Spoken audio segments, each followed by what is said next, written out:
Hi and welcome back. If you saw my previous video on split screens, you'd know that the final animation that I did was for 4 shots on the same screen. But we didn't finish that off, so this time around I thought I'd go through the whole process and actually finish it.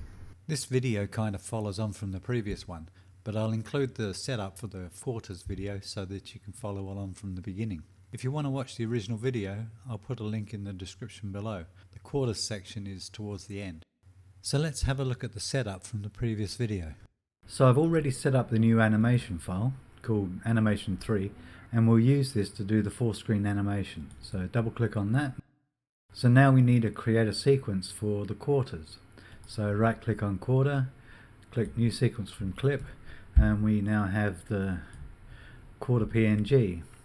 So we'll put a placeholder in there, and we have the quarter we need. So now we'll put our new quarter sequence in there. So there's the first one. We're going to need 4 of those. So 1, 2, 3 and 4. So first thing we need to do is we need to reposition the first quarter.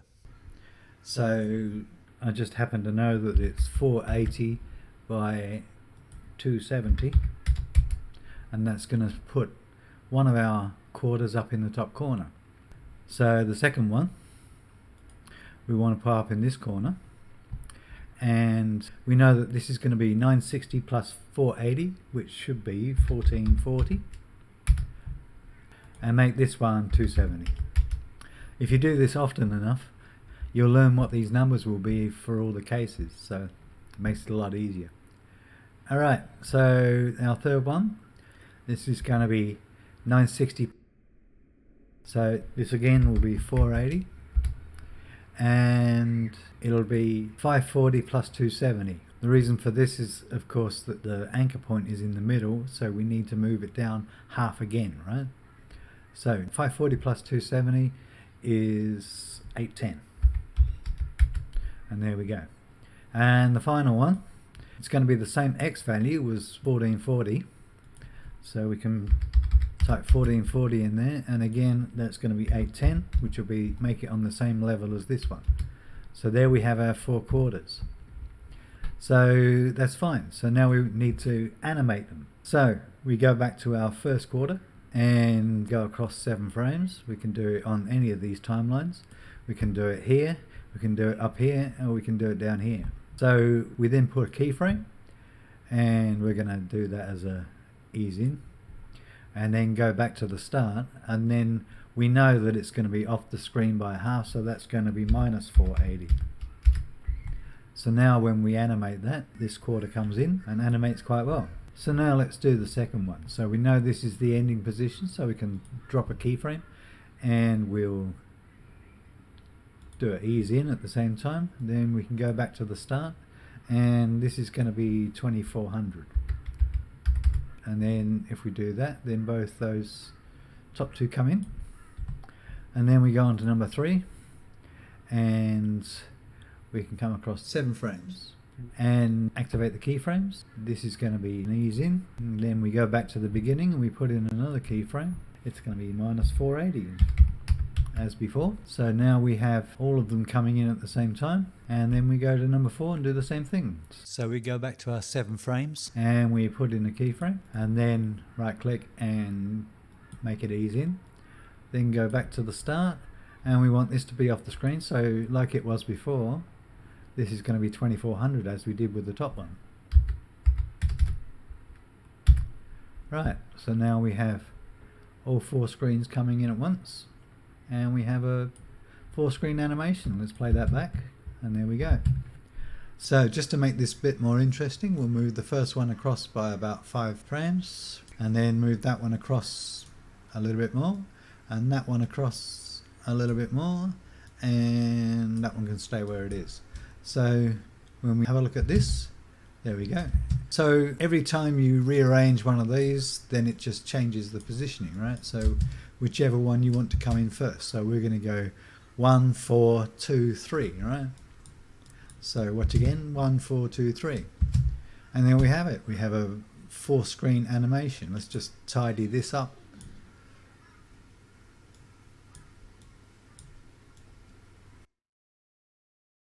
And that's it. So now let's carry on from where we left off in the previous video. So here we have our quarter animation template, but we don't want to lose that. So the first thing we can do is duplicate it. So right click here and click duplicate, and then we'll drag that outside of that folder and close the folder up, and then rename it Anim4.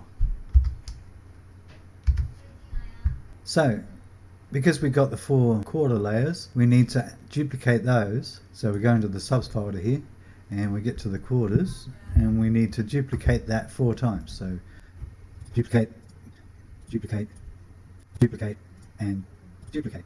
So we do that so that we don't lose the original animation for the quarters. Then we can do copy 1 over to there, and copy 2 over to there. Press the Alt key as you drag it, and then copy 3, press the Alt key and drag it, and the final one, copy 4, press the Alt key and drag it. So now we have 4 different versions of the same thing. So now we won't lose the original. Now, one of the good things about this process is that you can use either video or still photography. It doesn't matter. So let's use a still photograph. So we'll open up our first layout, double click on it,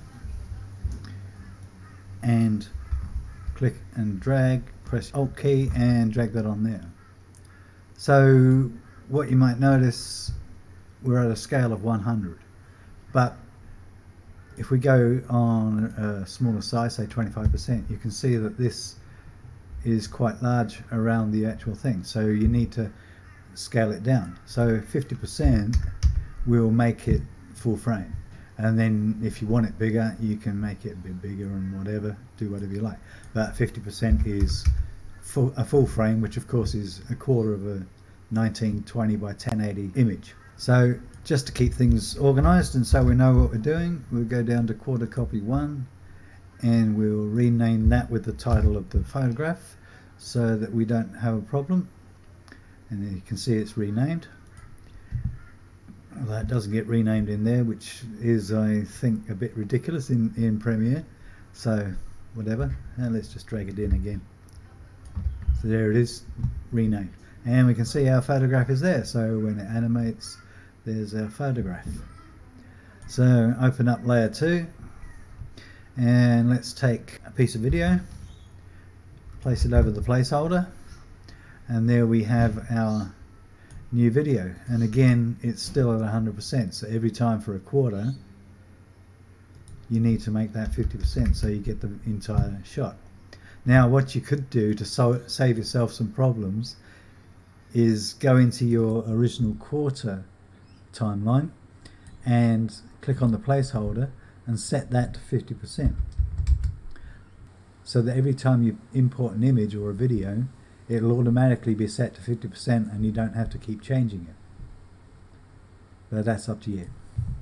So let's go, that's quarter copy number 2. So what's that? We'll do that, copy this and paste it over quarter copy number 2.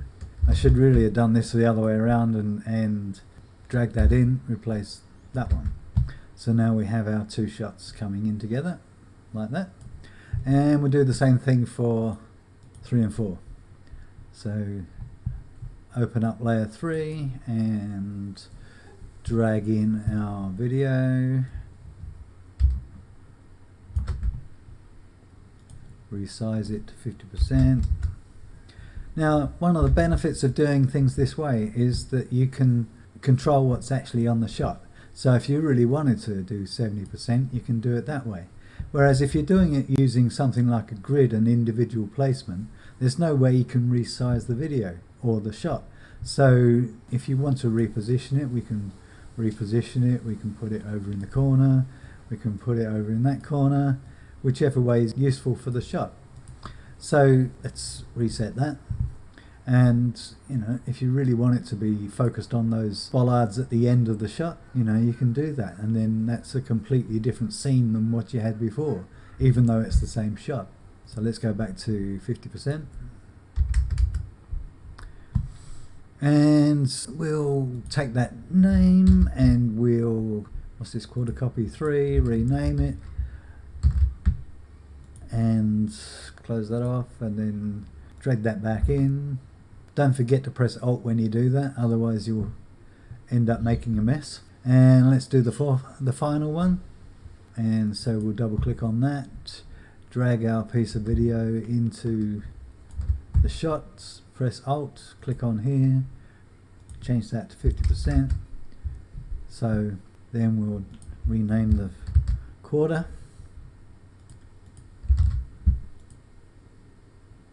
Fine. And just for convenience we'll do that. So now we have all 4 of our shots coming in different angles. And as I said in the earliest video, we can change this around and make the animation different in some ways. So the sequence can be different. So at the moment it's 1, 3, 2, 4.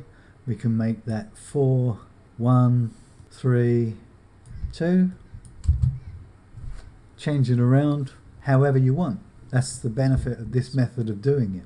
And you can shorten and enlarge the duration of your video.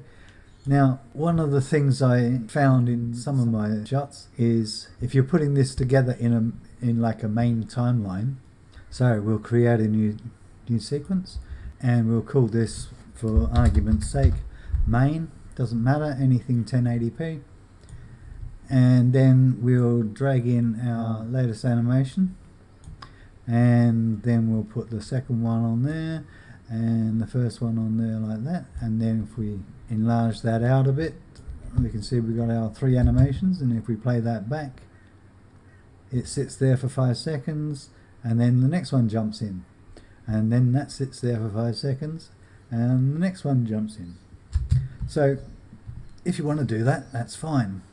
But maybe you want this to animate in and then animate out at the end before the next one animates in. So what you can do is you can maybe take this one, divide it by half, say. Let's move these out of the way for the minute. And then what you can do is you can press your Alt key and drag it out, and then right click and go to speed and duration, and then click reverse speed. Click OK, and now that will reverse that animation. So now when we come in, it comes in like that, goes through, and then animates out in reverse. So now if we bring these back together again, it comes in and then holds for as much as you need it to, and then goes out before the next one comes in. The beauty of doing it this way is you can now adjust the duration of the shot depending on what you want. So you can find where the animation comes in. So as long as you move this part of it to nowhere past this point, then you'll get the same animation in and out. So let's play this back, and now it's only just over 4 seconds long. You can make it shorter if you really wish. It's going to make the scene really quick, but here we go. So we've cut that right down, and that's now only roughly 3 seconds. So now we have a 3-second scene, in and out. You can do that with all of these, so just depends on the purposes of your video. Anyway, I hope that helped. See you in the next video.